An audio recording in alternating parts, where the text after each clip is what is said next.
Hello students, आप सभी का स्वागत है मेरे यूट्यूब चैनल ईशांक एजुकेशन में। अगर आप वर्ग 8 के छात्र छात्रा हैं या आपके घर के बच्चे वर्ग 8 के छात्र छात्रा हैं तो आज की ये वीडियो आप सभी के लिए ही है। जी हाँ, आज हम बात कर रहे हैं राज्य शिक्षा शोध एवं प्रशिक्षण परिषद बिहार पटना द्वारा आयोजित राष्ट्रीय आय सह मेधा छात्रवृत्ति योजना परीक्षा NMMSS academic year 2023-24 project year 24-25 के बारे में। ये छात्रवृत्ति योजना उन स्टूडेंट्स के लिए हैं जो इस वर्ष वर्ग 8 में पढ़ रहे हैं। तो आइए इस नोटिफिकेशन को विस्तार रूप से देखते हैं कि ये फॉर्म कब से भरी जाएगी, इसमें कितने परीक्षा होंगे, पास करने के लिए आपको कितने नंबर लानी होगी। और चैनल को सब्सक्राइब नहीं किए हैं तो सब्सक्राइब करके घंटी वाला बटन ज़रूर दबा देंगे ताकि फॉर्म फिलअप करने की जो विस्तृत रूप से जानकारी है वो वाला वीडियो आप सबों तक सबसे पहले पहुंचे। तो आइए इस नोटिफिकेशन को देखते हैं कि इसमें क्या क्या दिया हुआ है। आप यहाँ पर देख सकते हैं, सबसे ऊपर दिया हुआ है राज्य शिक्षा शोध एवं प्रशिक्षण परिषद बिहार पटना। अब आप इसको देखेंगे कि यहाँ पर राष्ट्रीय आय सह मेधा छात्रवृत्ति योजना NMMS एकेडमिक ईयर 2023-24। अब यहाँ पर आप देखेंगे कि वर्ग 8 में अध्ययनरत विद्यार्थियों के लिए प्रेस विज्ञप्ति, इस पर आगे दिया हुआ है कि शैक्षिक सत्र 2023-24 में राज्य सरकार के विद्यालयों में कक्षा 8 में अध्ययनरत छात्र छात्राओं से राष्ट्रीय आय सह मेधा छात्रवृत्ति परीक्षा NMMSS एकेडमिक ईयर 23-24 में आवेदन करने के लिए जो आवेदन है वो आमंत्रित किया जाता है। अब इस परीक्षा के संबंध में जो विस्तार रूप से जो जानकारी दी गई है वो इस प्रकार है। इनमें फॉर्म भरने के लिए जो सबसे आवश्यक चीज़ है वो क्या है, आप यहाँ पर देख सकते हैं। इसमें दिया हुआ है कि जो 23-24 में जो छात्र 55% अंकों के साथ जो 7वीं वर्ग उत्तीर्ण किया है वो इस फॉर्म को भर सकते हैं। चाहे अगर कैटेगरी के अंतर्गत आते हैं तो उनको 5% अंकों की छूट दी गई है। अब आप आगे देखेंगे कि इसमें दिया हुआ है कि जो छात्र छात्रा 2022-23 में कक्षा 7 से 55% या उससे अधिक अंकों से उत्तीर्ण होकर कक्षा 8 में अध्ययनरत है, SC एवं ST कोटि के छात्र छात्रा को 5% का रिलैक्सेशन होगा। अब ये भी इसमें कहा गया है कि उनके माता पिता की जो वार्षिक आमदनी जो है वो 3.5 लाख से अधिक नहीं होनी चाहिए। और आगे आप देखेंगे कि इसमें दिया हुआ है कि परीक्षा शुल्क, इस परीक्षा हेतु कोई शुल्क नहीं देना होगा, फॉर्म भरने का कोई चार्ज नहीं लगता है।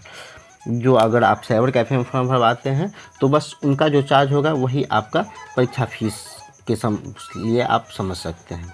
अब हम परीक्षा केंद्र की बात करें तो यहाँ पर देखेंगे कि जिस ज़िले से आप हैं उस ज़िले के मुख्यालय में आपकी परीक्षा होगी। चयन प्रक्रिया की बात करें तो इस योजना के अंतर्गत छात्रवृत्ति प्रदान करने हेतु अर्हता प्राप्त छात्र छात्राओं का चयन SCRT पटना के द्वारा आयोजित लिखित परीक्षा द्वारा किया जाएगा।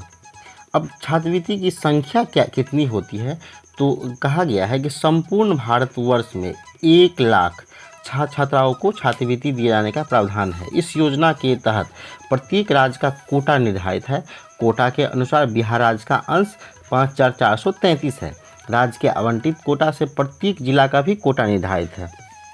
आगे आरक्षण की बात करें तो जो बिहार सरकार का आरक्षण नियमावली है उनके अनुसार आरक्षण देय है।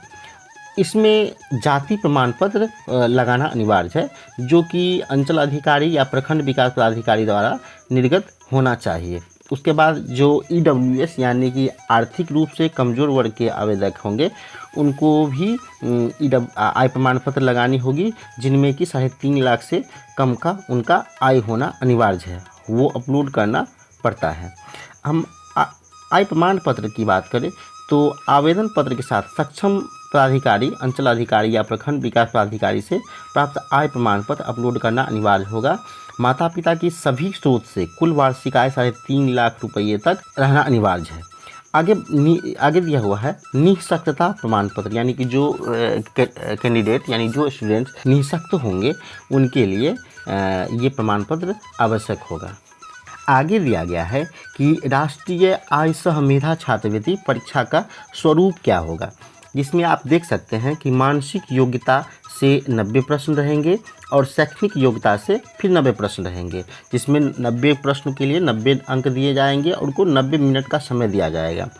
अब इनको पास होने के लिए जो सामान्य कैटेगरी के छात्र होंगे उनको 40% अंक लाना अनिवार्य होगा। अनुसूचित जाति अनुसूचित जनजाति के लिए 32% अंक लाना अनिवार्य है इन परीक्षा में। अगर हम परीक्षा के पाठ्यक्रम की बात करें कि इसमें किस विषय से प्रश्न पूछे जाएंगे, तो इसमें दिया गया है कि राष्ट्रीय आय सह मेधा छात्रवृत्ति का कोई निर्धारित पाठ्यक्रम नहीं है। इस परीक्षा का उद्देश्य प्रतिभावान विद्यार्थियों का पता लगाना है। इस परीक्षा में प्रश्न राज्य सरकार के विद्यालय में वर्ग 8 में पढ़ाए जाने वाले विषय के पाठ्यक्रम पर आधारित होंगे, जिसमें कहा गया है कि मानसिक योग्यता परीक्षा के अंतर्गत तर्क विश्लेषण, संश्लेषण से संबंधित शाब्दिक और अशाब्दिक प्रश्न एवं शैक्षिक योग्यता परीक्षा के अंतर्गत विज्ञान में भौतिकी, रसायन, जीव विज्ञान, सामाजिक विज्ञान में इतिहास, नागरिक शास्त्र एवं भूगोल एवं गणित विषय से प्रश्न पूछे जाएंगे। प्रत्येक प्रश्न 1 अंक का होगा। सभी प्रश्न वस्तुनिष्ठ और बहुवैकल्पिक प्रणाली के अंतर्गत 4 विकल्प दिए होंगे। प्रश्न पत्र हिंदी या अंग्रेजी दोनों भाषाओं में रहेगा। किसी प्रश्न विशेष पर दोनों भाषाओं में विवाद की स्थिति में अंग्रेजी भाषा का प्रश्न ही मान्य होगा। ये जो परीक्षा है ये OMR सीट पर देना होगा। परीक्षा 2 पाली में आयोजित होगी, जिसका विवरण इस प्रकार है कि जो मानसिक योग्यता का है वो 10:30 से लेकर के 12 बजे तक एग्ज़ाम होगा और जो शैक्षणिक योग्यता का जो होगा परीक्षा वो आपको 1 बजे से 2:30 बजे तक परीक्षा होगा।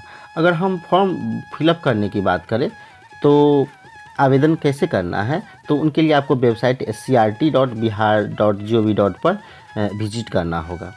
आगे दिया गया है कि इसका जो डे बाय डे किस तरह से रखा गया है कार्यक्रम, तो आप यहाँ पर देख सकते हैं कि ऑनलाइन स्कूल का जो रजिस्ट्रेशन होगा वह 10/10 से 27/10 तक होगा।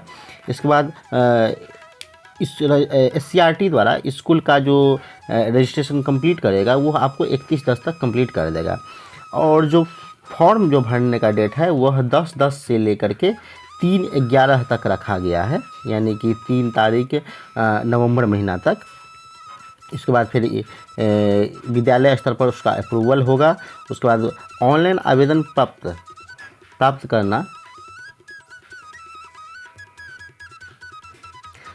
मतलब ऑनलाइन प्रवेश पत्र जो है वो एडमिट कार्ड आपको 26 से लेकर के 7 जनवरी तक आपको एडमिट कार्ड निकलेगा। और परीक्षा जो होगा वह 7 जनवरी 2024 को परीक्षा होगा। उसके बाद 13 जनवरी को इनका आंसर की जारी कर दिया जाएगा और इनका रिजल्ट जो है मतलब उसके बाद रिजल्ट दे दिया जाएगा। उस आंसर की पर आप 20 जनवरी तक उस पर आपत्ति भी दर्ज कर सकते हैं। आज की ये वीडियो आपको कैसी लगी कमेंट करके ज़रूर बताइएगा। अगर आप वर्ग 8 में पढ़ रहे हैं तो अपना जाति प्रमाण पत्र एवं आय प्रमाण पत्र बनवा लीजिए, ताकि आपको आने वाले समय में कोई दिक्कत का सामना न करना पड़े। वीडियो को अंत तक देखने के लिए आपका धन्यवाद।